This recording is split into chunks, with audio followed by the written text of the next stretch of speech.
Nous sommes à 3 jours de l'arrivée de la Transat AG2R en virtuel, course qui se déroule en commun avec les adeptes du jeu et une quarantaine de skippers professionnels comme par exemple Armel Lecléache, qui est juste derrière moi.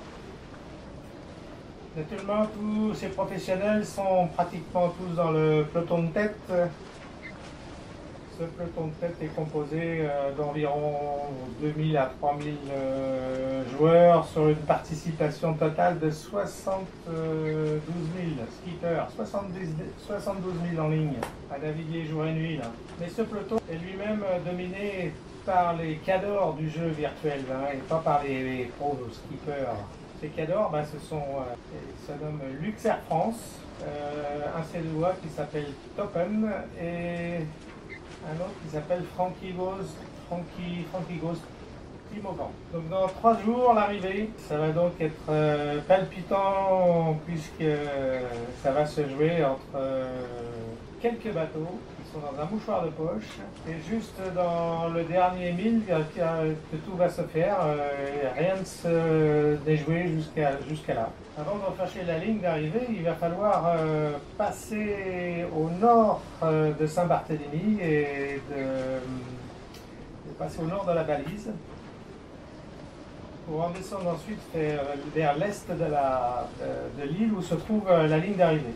Le groupe des 10 premiers concurrents va donc pratiquement passer en même temps cette balise dans une sorte de régate finale en fin de compte. Cette bataille au finish aura lieu dimanche soir vers minuit à peu près. Ceux qui voudraient assister à cet événement en direct, je vous conseille d'aller voir en streaming sur le site qui s'appelle Evoile TV. C'est sur une plateforme Twitch. C'est la plateforme où c'est le site de Yann, un concurrent qui a un bateau actuellement dans la course et qui est un passionné de Virtual Regatta et qui commente presque tous les jours à 14 h en direct cette course. Et puis les concurrents les concurrents peuvent participer. On est déjà pas mal à participer et à dialoguer en chat en direct lors du reportage. C'est très sympa, très convivial, et puis on échange des idées et des pronostics et plein de choses. Pour ma part, avec l'expérience, j'affine mon jeu. Grâce aux options stratégiques importantes qui ont eu lieu dans les 2 semaines pas auparavant, là, je me retrouve là actuellement dans 300 et quelques, entre 300 et 400, bon, ça varie, mais je suis 330. Et je suis devant les professionnels, il n'y a que 3-4 professionnels devant moi, sinon ils sont tous derrière. Donc je pense améliorer encore mon classement. Je pense que je peux finir 300e à peu près. Alors tous les concurrents en tête sont actuellement en mode loup voyage, c'est-à-dire que pas exactement au vent arrière. Pas exactement vent arrière dans l'axe du vent, mais à 150 degrés, soit bâbord, soit tribord. Il faut savoir que le Figaro 3 n'aime pas le vent arrière. Là, c'est dû au fait qu'il a un spi asymétrique sur bout dehors. Et ce genre de voile d'avant n'aime pas le vent arrière, au contraire du spi symétrique sur tango. Bon, en ce moment, il est intéressant d'observer l'état de la mer. On peut voir que c'est une mer croisée avec une houle, des trains de vagues dans un sens et un autre dans l'autre sens, presque à 90 degrés. C'est des mers qu'on a déjà pu observer dans le golfe de Gascogne. C'est pas toujours très confortable, on se croirait sur un terrain de bosse sur des pistes de ski. Alors, comme je l'ai déjà dit dans les vidéos précédentes, ce jeu est avant tout un jeu de routage, avant d'être un jeu de navigation. C'est un véritable jeu de routage. Pour les plaisanciers qui seraient intéressés par le routage et par les logiciels appropriés, Pour la navigation en réel, cette fois-ci, comme moi je la pratique, la navigation ou le jeu virtuel, comme nous le faisons actuellement, là, c'est un excellent exercice. Il faut savoir que la manipulation des logiciels de routage, ça ne s'acquiert pas du jour au lendemain pour pleinement exploiter toutes les possibilités d'un logiciel de routage. Ça demande beaucoup d'entraînement, beaucoup de répétition. Et là, avec ce genre de course, là, pendant 3 semaines, on effectue des routages 4 fois par jour. Et donc, ça fait un paquet de routes à faire et de simulations. Au bout de 3 semaines, ben, on maîtrise pas mal le logiciel. Alors d'ailleurs, j'en veux pour preuve que les professionnels qui maîtrisent d'emblée le routage, dans le jeu se retrouvent pratiquement tous en tête, ou dans le peloton de tête. Et ils n'ont pas de difficulté à acquérir les connaissances nécessaires pour faire le routage, ils l'ont déjà d'emblée. Et pour preuve aussi, c'est que le créateur du logiciel que j'utilise, moi, qui est Weber 4D, que j'utilise depuis plusieurs années, le créateur de ce logiciel fait la compétition aussi. Et il n'est pas loin derrière moi, là, il est dans le groupe de tête aussi, il est en 900e.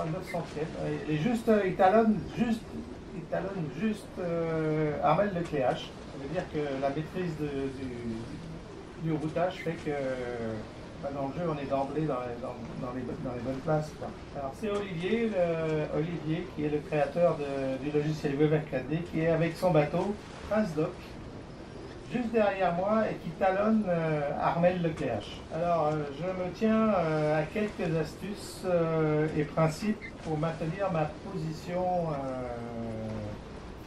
au classement et améliorer si possible mon classement. En même temps que mon propre routage, je fais aussi le routage de quelques cadors qui sont en tête et je compare les routes avec la mienne. Comme ça me permet de maîtriser l'environnement et de ne pas avoir de surprise. Alors il ne s'agit pas de les suivre au pied de la lettre, mais de contrôler l'environnement.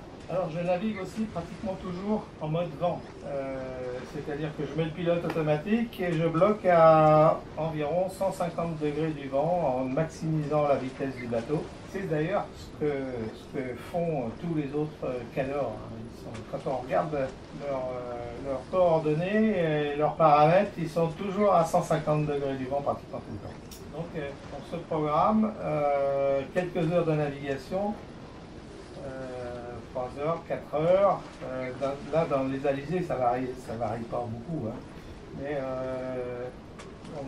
si on regarde tous les concurrents, ils sont tous à 150 degrés du vent, soit bâbord, soit tribord. Alors, je mets aussi à jour régulièrement ma route, c'est-à-dire à chaque actualisation des fichiers GRIP, des fichiers météo, c'est-à-dire toutes les 6 heures. Toutes les 6 heures, je refais ma route et celle des autres aussi. Là. Et puis alors depuis que j'applique ces règles-là, mon écart avec les 2-3 de tête là ne varie plus depuis maintenant une semaine. Je suis toujours à 1 ou 2 milles près derrière eux sans que l'écart ne bouge. Alors, si j'avais opéré ça depuis le début, sans faire l'erreur que j'ai fait là à la hauteur du Maroc, et ben je serais pratiquement avec eux au moins dans les 20 premiers. Ce qui n'est pas le cas. Alors donc, arrivé dimanche soir vers minuit pour les premiers, et pour moi au petit matin vers 8 h. Donc vers 8 h pour moi, passage de la balise, ça va être chaud. Il va falloir être bien préparé, éveillé, parce que là, je crois que il va falloir se réveiller de bonne heure, faire attention de ne pas percuter, de ne pas s'échouer sur la côte des îles, parce qu'on a tout un archipel à franchir là, et puis après franchir la balise au cordeau, pour ensuite redescendre quelques milles simplement. Tout ça, ça va se passer très rapidement. Voilà, voilà, donc je vous fais part de quelques belles images de navigation et je fais aussi un petit coucou à toute la communauté qui me suit là sur Virtual Regatta. Vous êtes plus de 100, plus de 140 même à me suivre, ça c'est sympa.